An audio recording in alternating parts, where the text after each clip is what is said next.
इस वक्त हमारे साथ काबीना वजीर बराए सेहत, आला तालीम, तालीम व समाजी बहबूद सकीना इत्तू साहिबा, इनसे ही बात करेंगे।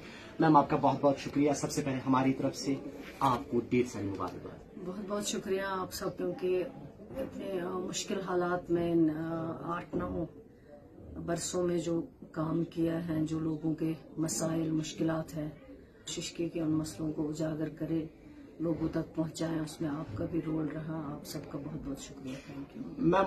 क्योंकि चैलेंज बहुत सारे हैं और इन 10 सालों में जब भी मैंने आपसे बात की और आप बार बार कहती थी कि अगर मैं बात करूं हेल्थ सेक्टर के हवाले से या तालीम के हवाले से, शायद अल्लाह ने सुनी और ये 2 महकमे आपके हिस्से में आई। किन चैलेंज का सामना है और क्या मंसूबे आपके पास? ये सही बात है। हेल्थ सेक्टर में जब हम बात करते हैं तो मुझे खुद जाती तौर लगता है कि हेल्थ सेक्टर में हमारा फेलियर है।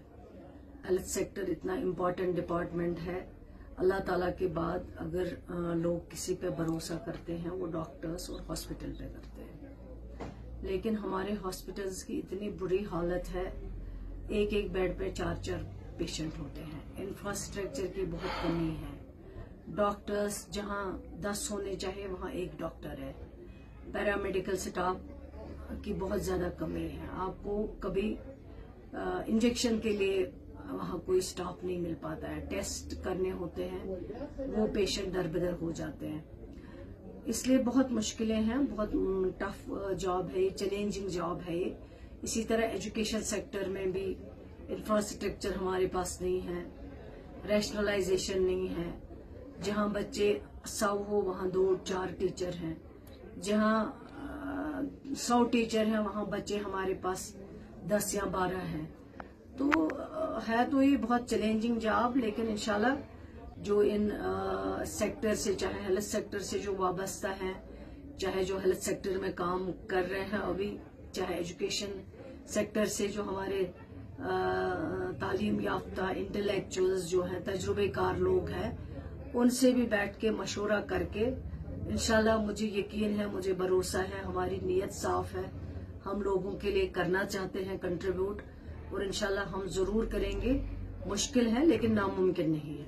मैम, यहाँ पे जब मैं यहाँ पे आ रहा था और वालिदैन और बिलखुसूस बच्चों ने एक अहम सवाल आपसे, क्योंकि वो बहुत खुश है कि अपने इलाके की आला तालीम, खासकर तालीम की वजीर है, उन्होंने कहा कि जो सेशन चेंज किया है नंबर 2 मार्च, क्या मुमकिन है कि उनके लिए एक अच्छी खबर आने वाले वक्त में होगी? कि फिर को भी जानते हैं कि पहाड़ी इलाकों में काफी ज्यादा बर्फबारी होती है और बहुत मुश्किल होता है, और ये सफर जब एजुकेशन सेक्टर सफर होता है तो तबाही मचती है। तो क्या हम उम्मीद रखेंगे कि आने वाले दिनों में एक अच्छी खबर होगी कि वापस दिसंबर से? ये तो पहले ही, क्योंकि जब हमें मिलते थे इस से रिलेटेड, चाहे टीचर्स हो, प्रोफेसर्स हो या जो पेरेंट्स हो, इसके बगैर जब मिलते थे वो अक्सर बात होती रहती थी कि ये गलत डिसीजन किया है गवर्नमेंट ने, क्योंकि कश्मीर में बहुत बर्फबारी होती है और विंटर में जब बच्चे अक्टूबर में एग्जाम देते थे वो इन 2-3 महीनों में अपनी पढ़ाई करते थे, ट्यूशन लगाते थे,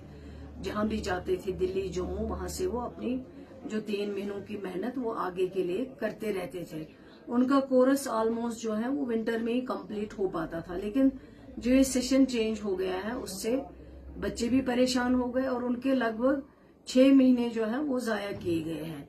लेकिन इंशाल्लाह मैंने अपने साथियों से भी बात की है, हम ये जरूर करेंगे नेक्स्ट ईयर जब होगा इंशाल्लाह वो वही वाला, जैसे पुराने टाइम पे उनके एग्जाम जिस महीने में होते थे उसी तरह उनके एग्जाम होंगे और विंटर में उनको टाइम मिलेगा, वो अपनी पढ़ाई आगे करेंगे। ये हमने सोच लिया है और आज से ही मैं इसको प्रोसेस करवाऊंगी इंशाल्लाह नेक्स्ट ईयर के लिए। मैम, एक अहम सवाल, अगर मैं बात करूं IELTS के हवाले से, जब आप 96 में वजीर बनी और उसके बाद 2000-2001 में आप ही की सरकार ने, फारूक साहब की सरकार ने IELTS स्कीम लाई है, लेकिन उनकी जो ट्रांसफर पॉलिसी है अभी तरक्की ठोकने के कारण, क्या आने वाले दिनों में है एक ही जगह पे 20 सालों से काम कर रहा है, क्या उनकी ट्रांसफर मुमकिन होगी आने वाले वक्त? नहीं, देखिए जमाल साहब, इस स्कीम का मकसद ही यही था, क्योंकि हमारे दूर दराज इलाकों में, फार फ्लंग एरियाज में स्कूल बंद पड़े रहते थे, वहां कोई टीचर नहीं होता था और मेरिट में हमारे लोग कम्पीट नहीं कर पाते थे।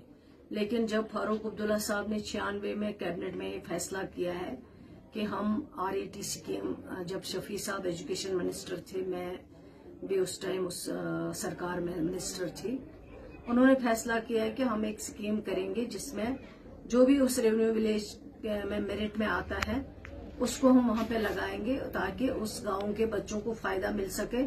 جو ہمارے سکولز ہزاروں میں بند پڑے تھے ان کو کھولا جائے اور آس پاس جو لوگ ہیں، بچے ہیں، ان کو تعلیم وہاں پہ مل سکے. اس کا مقصد ہی یہی تھا کہ وہاں پہ لوکل لوگوں کے لیے یہ فائدہ جو ہے وہ دیا گیا تھا تاکہ بچوں کو بھی فائدہ مل سکے، تعلیم حاصل کر سکے، اور جو بے روزگار جوان ہیں ان کو بھی روزگار وہاں پہ مل سکے. فی الحال اس کا کوئی ٹرانسفر پالیسی جو ہے RETs کے لیے نہیں ہے، لیکن پھر بھی ہم دیکھتے ہیں، آگے ایگزامن کریں گے کیا ممکن ہو سکتا ہے. لیکن اس اسکیم کا مقصد ہی یہی تھا، لوکل بچوں کو لگانا اور لوکل جو وہاں ایریا کے لوگ ہیں، بچے ہیں، ان کو تعلیم ملنا. محمد سے یہاں سے کامیاب ہوئی، تقریباً 18,000 ووٹوں کے آس پاس آپ کامیاب ہوئے. نور آباد کے عوام کے لیے 1 لاکھ ووٹرز ہیں، ان سب کے لیے کوئی میسیج؟ سب کی نمائندہ ہوں، جنہوں نے ووٹ ڈالا ہے ان کی بھی ہوں، جنہوں نے ووٹ نہیں ڈالا ہے. سکینہ ایتو ان کی بہن ہے، ان کی بھی بیٹی ہے، اور میری یہی گزارش ہے جو 1 لاکھ ووٹر ہے نور آباد کا، میں ان کو یہی کہنا چاہتی ہوں کہ آپ لوگوں نے میرا بہت سپورٹ دیا، میرا بہت ساتھ دیا ہے. جب لوگ آتے نہیں تھے، ڈرتے تھے، فون اٹھانے سے آفیسرز ڈرتے تھے، کال کا ریسپونڈ نہیں کرتے تھے، بہت مشکلیں تھی، بہت ٹف ٹائم تھا، لیکن اس وقت نور آباد کے لوگوں نے جو اپنی بہن، اپنی بیٹی کا سپورٹ دیا ہے، جو پیار محبت دی ہے، وہ پیار اور محبت میں شاید کبھی نہیں بھول سکتی ہوں. اس محبت اور پیار کے بدلے میں ان کے خادم ہوں انشاءاللہ. اور جہاں پہ بھی ان کو میری ضرورت ہے، جہاں ان کو لگے گا کہ میں یہاں پہ ان کی مدد کر سکتی ہوں، ان کے لیے میں بالکل تیار ہوں. اور میں کوشش کروں گی کہ جتنا مجھ سے ممکن ہوگا، جتنا پاسبل ہوگا، میں ان لوگوں کی مدد کر سکوں اور ٹرانسپیرنسی سے، شفافیت سے میں ان کے لیے کام کر سکوں.